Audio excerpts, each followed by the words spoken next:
How important is thermal paste? I don't know. Let's find out.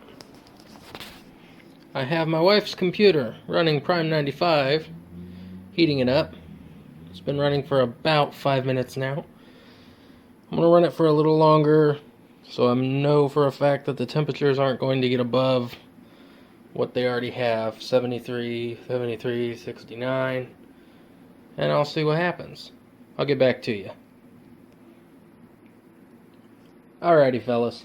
It doesn't seem that it's going to get much warmer than that. I don't know if you can see, but it's 73, 71, 73. That's Core 0 and Core 1, dual-core processor, and the package temperature. Sorry about the screen flicker, it doesn't like cameras. Meow. What? Yeah, I know, we're teaching them. They're going to learn. This is the computer laying on its side. Isn't that neat? I took off the back and front panel so I can show you both sides of what we're doing. First, what you're going to do is you're going to want to unplug your CPU fan. I know, guys, it's a stock Intel cooler. It's a work in progress. It's the budget build. Trust me. I, for one, have been begging her to do something about it, but she won't fork out the dough. So, once you do that,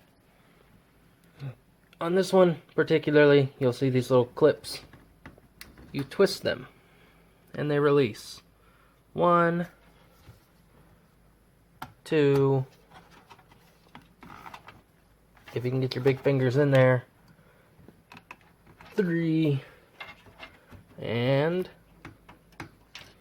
your right-handed person comes in and does, dang it,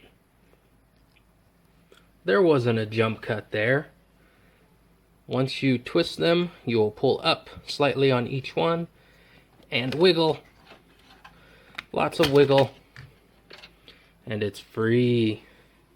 Now this is the stock thermal paste that was on here when it came out of the box. This processor right here. And it did a decent job.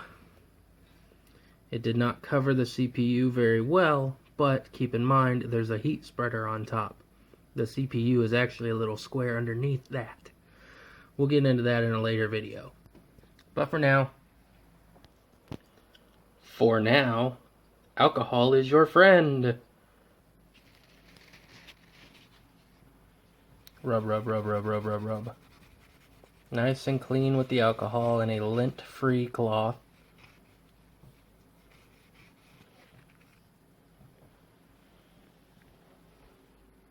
That was after I already cleaned it twice. So that kind of shows you the importance of making sure you do it thoroughly.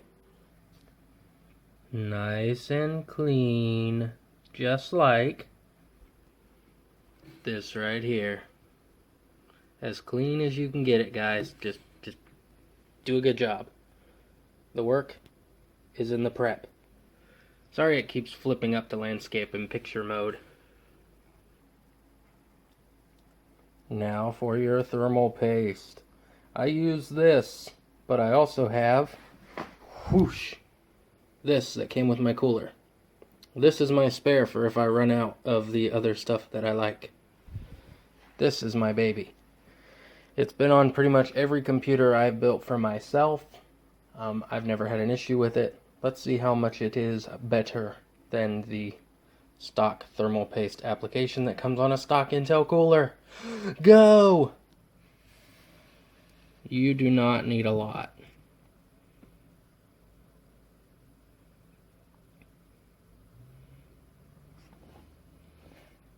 That's probably a little more than I need, but that's okay.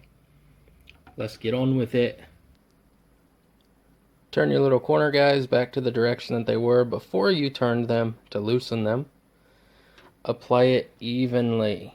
I can't do this with one hand, so I have to trust you guys on this.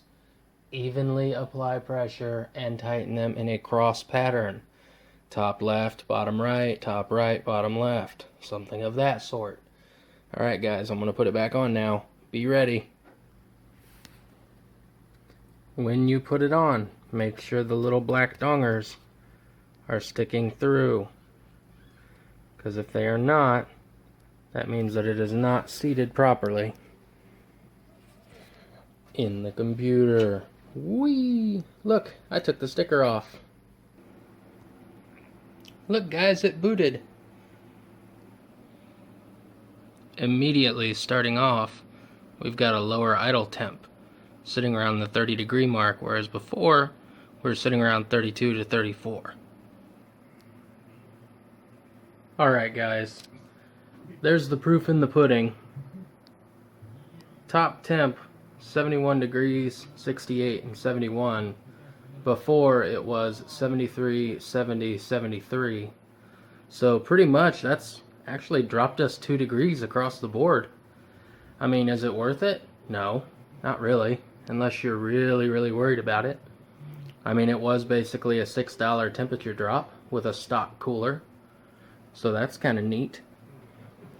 In all honesty, I don't think it's worth taking the time to do that unless you have some thermal paste lying around like I do. But I will say that a thermal paste upgrade on an already water-cooled computer or an already, air-cooled computer with a bigger cooler like a Hyper 212 or even something like the Noctuas, those are nice. I like the Noctua coolers. But anyway, something like that, you get a little bit better of a thermal paste, get a good application on there, because a good application is important too. We're dipping into the 29 degree zone with lows of 27s at idle, so that's neat. That's slightly above my water-cooled computer's idle, so that's a good idle. But then again, this isn't a really heat-eccentric processor. Small dual core. I will tell you that I do have an overclock of 1 gigahertz on it. It is an original G3258 processor with a 3.2 gig clock speed from factory. It is overclocked to 4.2 and it is pushing 1.226 volts. That is the lowest amount of volts I can give it with a stable clock, and it has been running spectacularly. Now guys, I hope you learned something from this video. If you did, drop me a like. If you didn't like this video, which I would understand because the production is crap, go ahead and give it a dislike. But if you want to see more stuff like this, you can always subscribe and always catch more at a later date. Or you could watch some of my older videos. Those are still interesting as well. But thank you guys for stopping by. Have a good one.